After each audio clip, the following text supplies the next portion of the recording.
Hi, it's Barbara Greenlee with Green Moon Stamp Studio, and today I've got a video to show you this rocking horse Christmas card.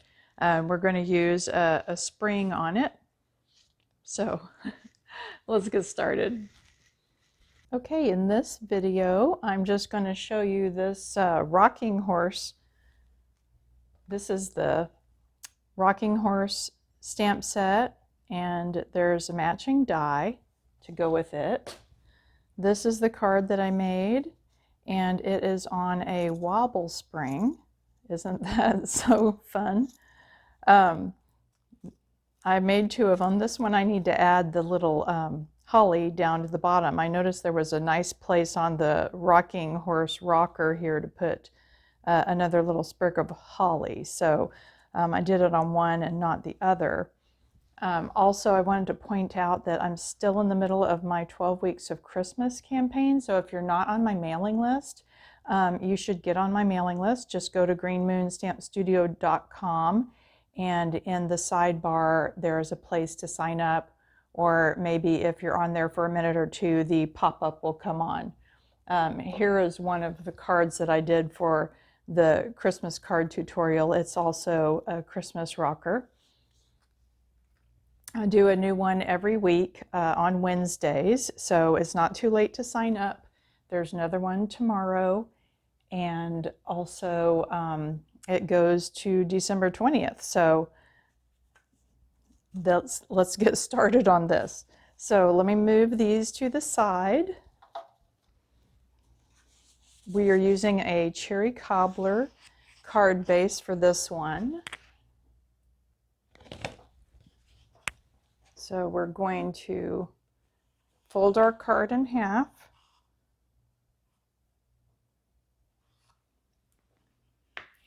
And burnish with your bone folder. Then this one's going to go landscape. I've got this, I believe it's called Joy of Christmas paper, or well, I'll put a little note on there to tell you what the paper's called. It's got these gold foil accents, and it's shaded spruce and cherry cobbler. This one is a plaid shaded spruce piece. So this is just 5 1/4 by 4. Oops. Get it centered here. Then I've got some wild wheat luster paper, and sometimes the runner doesn't like this paper. It's so slick. I managed to get it on there. If your tape runner doesn't like this luster paper because it's so slicky, then just put your tape right on your designer paper. So there's a tip for you. And I'm going to put this at about 1/4 inch from the bottom. And this is, I think it's about an inch wide. Inch or an inch and 1/4. I think it's an inch. Then I've got this Have a Rockin' Christmas. I'm going to put this up on the top with some dimensionals. I just stamped that in cherry cobbler, about 3 dimensionals. You want that near the top. It's about, not quite 1/4 inch from the top. I'm going to put it in the middle. We want to leave plenty of room for the rocking horse. Oops. So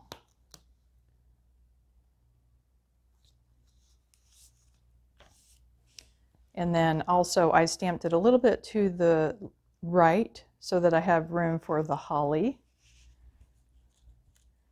The horse I heat embossed in gold embossing powder, and the reason I did that is because it's easier to color in when something is heat embossed. Then the other thing is this rocker, since we're going to put this die cut rocker over the top, we're going to see through the little cutouts. And so I want to color the bottom rocker, and I'm using the light pecan pie for that. And you don't have to be perfect here, but I'm not sure exactly where all those little dots are, so I'm just going to color the whole rocker. There's cutouts near the end here and then along the bottom. That way that when you see through the rocker, it will still look like a wood grain through the bottom. So I'm just going to use some glue dots to stick this on with. Put a glue dot on this side. Whoops. Grab the glue dot. There we go. And one on this side. And this part in the middle sticks up past there. So you could put a glue dot there, but just put it lower and fold it over on itself so that it doesn't go all the way to the top. So this is your bottom rocker, and it just lines up perfectly with your horse. I colored the horse in also with the light pecan pie and cherry cobbler for the reins and the saddle blanket. Okay, and these springs, I just got them from Amazon. They're self-adhesive. I've done it both ways. It doesn't really matter which side you pick to stick to the horse versus the card. So just pick a side and take the little adhesive protector off of there and put it on your horse first.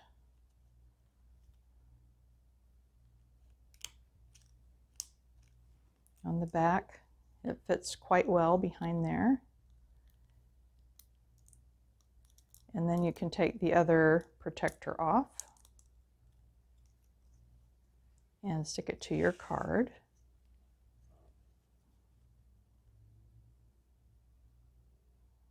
Just want to leave room for the teddy bear if you're putting the teddy bear on there.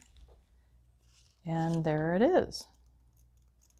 So it sticks up far enough that you can put these things on dimensionals around the rocking horse, and it's not going to get in the way of the horse being able to rock. So fun. Okay, then I used some rustic metallic adhesive backed dots, the smaller ones, just to put a little something on this luster strip down here. This is like a little plane with just the teddy bear on one side. I always put the middle dot down first if you're doing 3 of something. That way you can space the other 2 more easily. Just take your pick tool to place it. There we go.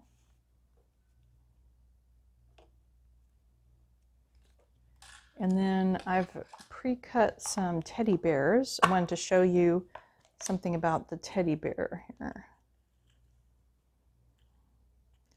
I did cherry cobbler for the bow. And you're going to need to do liquid glue for the little holly berries. You could probably do a glue dot for the holly itself. Oh, if we can pick it up. There we go.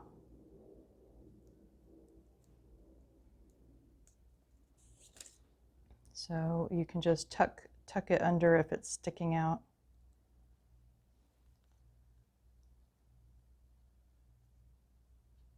Put one up there. And you can get it to fall right on the glue dot where you want it. There we go. And one on the rocker down here. Okay, so on your little teddy bear, I'll put these berries on later. Just put a little dot of glue right there and then put your berries on. Well, that wasn't closed all the way. Okay, then for the teddy bear, I used one of the skin tone ones. We have a wide range of brown for our blends, and this one is the SU 100, so this one is the darkest one, I believe. And the bear has, I don't know if this will focus on there, but the bear has little indents where it gets embossed while it's getting die cut. So just want to enhance his little face and his ears and all of that. Now when you color this in though, your blend will kind of get sucked into that part that is embossed. So you don't want to go all the way to the edge. Just go most of the way to the edge, and your color will kind of bleed into the embossed indent. So there's his ears. There's his foot pads. You can just dot it. Of course, I'm using the bullet end because that's, and his eyes, that's the more difficult. You just want to just touch it. And I did his nose too.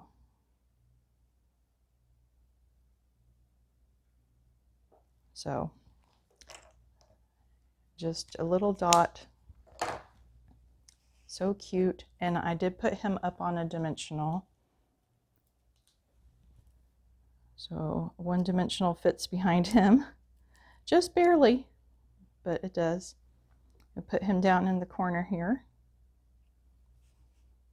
and use glue dot for the bow.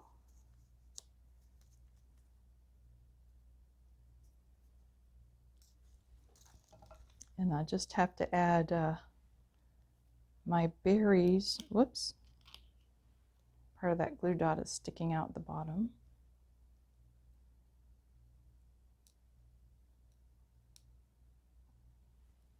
There we go.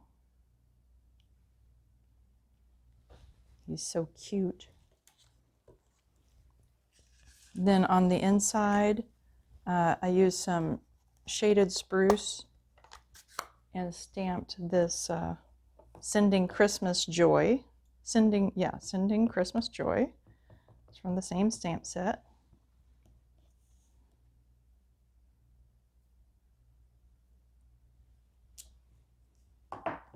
Love shaded spruce.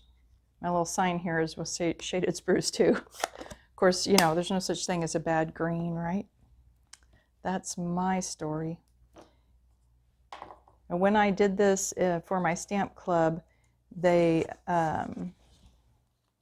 used the bow on each side of there and colored that in. I think this time I'm going to stamp the drum and the trumpet down here. And you could just leave that black. I stamped it in black, or you can color it in. I will color it in later. And do the same thing for your envelope, or you can use the bow. That works too. And that is pretty much it. I hope you enjoyed that, and I hope you will take a moment and sign up for my mailing list. I only send an email every Wednesday, and until December 20th, it will include a free tutorial. Plus, you get a free tutorial when you sign up initially on my mailing list.